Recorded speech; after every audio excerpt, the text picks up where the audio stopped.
아무튼 이 클래식이라는 이 음악을 우리가 시대 변천사에 따라서 이 노래들은 자꾸 이렇게 없어지고 가는데 클래식인이라는 음악은 그렇지가 않다는 겁니다.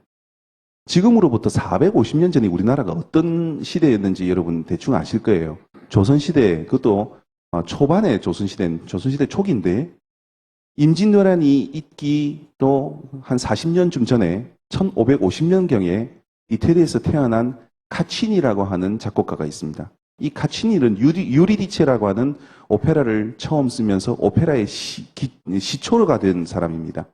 근데 이 카치니가 450년 전에 우리나라의 조선시대 그 초기에 작곡한 곡이 지금 우리의 정서와도 너무나 잘 맞아떨어지는 것이 이런 게 클래식의 힘이라고 저는 생각을 합니다.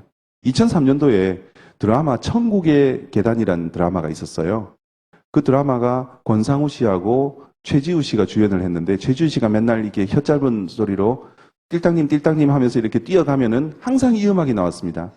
아베 마리아 아베 마리아 카치니의 아베 마리아거든요. 450년 전에 작곡된 곡이 지금의 우리의 정서와도 너무나 잘 맞지 않습니까? 우리는 띵따당 띵땅 하고 있을 그 시대에 유럽에서 작곡된 그 음악들이 지금의 우리의 정서와도 너무나 잘 만든다는 것이 이게 클래식의 힘이라고 저는 생각을 합니다. 오랜 시간의 무게를 견뎌냈다. 그래서 방금 제가 모차르트를 말씀드렸는데 모차르트와 굉장히 대조적인 인물 하나가 있습니다. 바로 죄송합니다. 이 모차르트는 대중의 음악가라고 한다면은 그 왕궁의 음악가가 한 명이 있었습니다. 갑자기 그 사람 이름이 생각이 안 나네요. 살리에리 맞습니다. 살리에리. 이 살리에리는 황제의 음악가였습니다. 근데 황제를 위해서 얼마나 많은 작곡을 했겠습니까? 근데 살리에리 음악은 지금까지 명맥을 이어오지 못하고 있어요. 모차르트의 음악은 명맥을 이어오거든요. 지금도 많은 사람들이 클래식을 작곡하고 있습니다. 근데 그 모든 음악들이 다 살아남지도 못합니다. 부분적으로 대중의 사랑을 받지 못하면 중간중간에 없어지고 끝까지 명맥을 이어온 적어도 100년 이상의 명맥을 이어온 음악들. 그게 저는 클래식이라고 정의를 내리고 싶습니다. 그러면 이 클래식을 우리가 왜 들어야 하는가? 꼭 들어야 되는 이유가 몇 가지가 있습니다. 클래식 시대에 음악사적으로 완성된 하나의 형식이 있는데 이거는 굉장히 중요한 음악사적인 선물이라고 저는 생각이 됩니다. 바로 소나타 형식이라는 겁니다. 소나타 형식. 전개부, 발전부, 재현부가 있는 ABA 형식. 이것도 여러분들이 중고등학교 음악 시간에 다 배우셨습니다. 이제는 생각이 가물가물 하나도 안 나지요.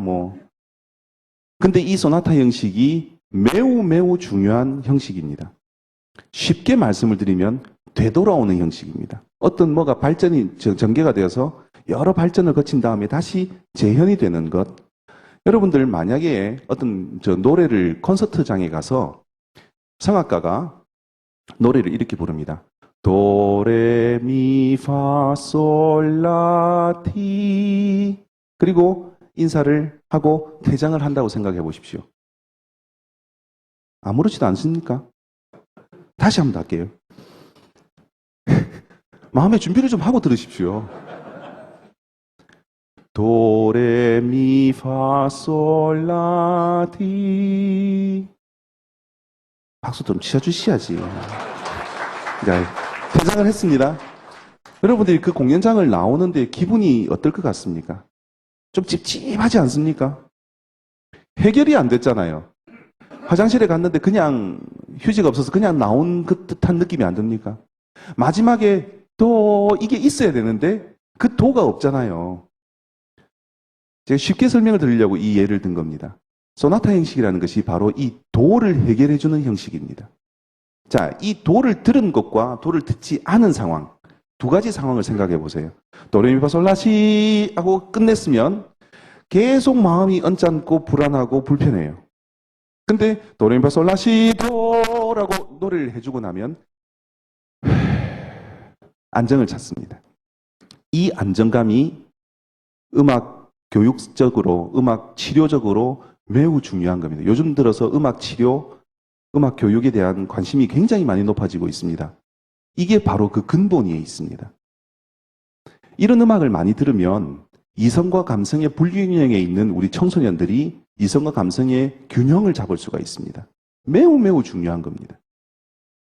이게 연구 발표가 있어요. 1993년도에 미국 캘리포니아 대학에서 연구를 했습니다. 한 그룹에는 36명의 학생을 두고 한 그룹에는 모차르트의 음악을 시험 보기 전에 들려줬어요. 모여놓고 모차르트 음악을 계속 듣고 시험장에 갔습니다. 한 그룹은 그냥 갔습니다. 시험을 봤는데 이 음악을 듣고 모차르트의 음악을 듣고 시험 본 사람들이 평균 9점이 성적이 높게 나왔습니다. 이거 무작위로 한 거예요. 캘리포니아 대학에서 이것을 연구 발표로 해서 네이처지에다가 기고를 했습니다. 그 연구 발표의 이름이 모차르트 이펙트, 모차르트 효과라고 하는 논문을 기고를 했습니다. 엄청난 반응이 나왔습니다. 이 반응 쪽에는 또 반대의 여론도 있었습니다. 워싱턴 포스트에서 보니까 서로 이 경쟁 관계가 있어서 그랬겠지만 이거는 말도 안 되는 얘기다 라고 얘기를 했습니다. 말도 안 될 수도 있고 말이 될 수도 있습니다. 저는 지금 말이 된다는 설정하에서 이 말씀을 드리는 겁니다. 그런데 이후에 최근에 미국 오하이오 주립대학에서 다시 연구를 했습니다. 이번에는 음악을 듣고 시험을 본 사람이 시험 성적이 잘 나온다 이런 쪽이 아니고 미국을 이루고 있는 미국이라는 사회를 이끌어가는 주류와 비주류를 이렇게 나누어서 연구를 했습니다. 아무래도 미국을 이끌어가는 주류는 화이트와 아시안이 미국의 주류 사회를 이루고 있습니다. 블랙이나 히스패닉은 아무래도 그 밑에서 일을 하는 사람들의 계층이 많습니다. 모두는 아니지만. 이 사람들이 왜 이런 양상을 보일까 하고 그 사람들의 교육 시스템을 거꾸로 찾아 들어간 거죠. 그 대학원에서는 무슨 대학 공부를 했고, 대학에는 무슨 공부를 했고, 자, 대학, 고등학교, 중학교, 초등학교, 이렇게 유치원까지 내려가다 보니까 공통적으로 만나는 분모가 있었는데 그것이 바로 음악이라는 거였습니다. 어렸을 때 음악 활동을 활발하게 한 사람들이 미국의 주류 사회를 이루고 있더라. 이런 연구 결과를 만들어냈습니다. 우리가 TV를 통해서 아마 많이 보셨을 겁니다.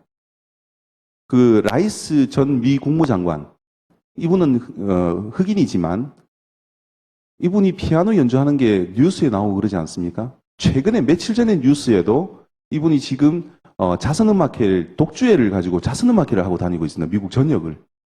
그게 얼마 전에 또 뉴스에 나와요. 라이스 미 국무장관을 한번 쳐보십시오. 그러면은 며칠 전에 기사가 아마 있을 겁니다. 이분이 피아니스트예요.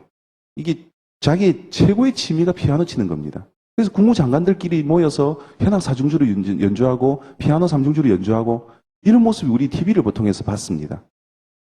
이런 모습들이 음악 활동을 통해서 사람들이 이 주류 사회로 갈 수 있다.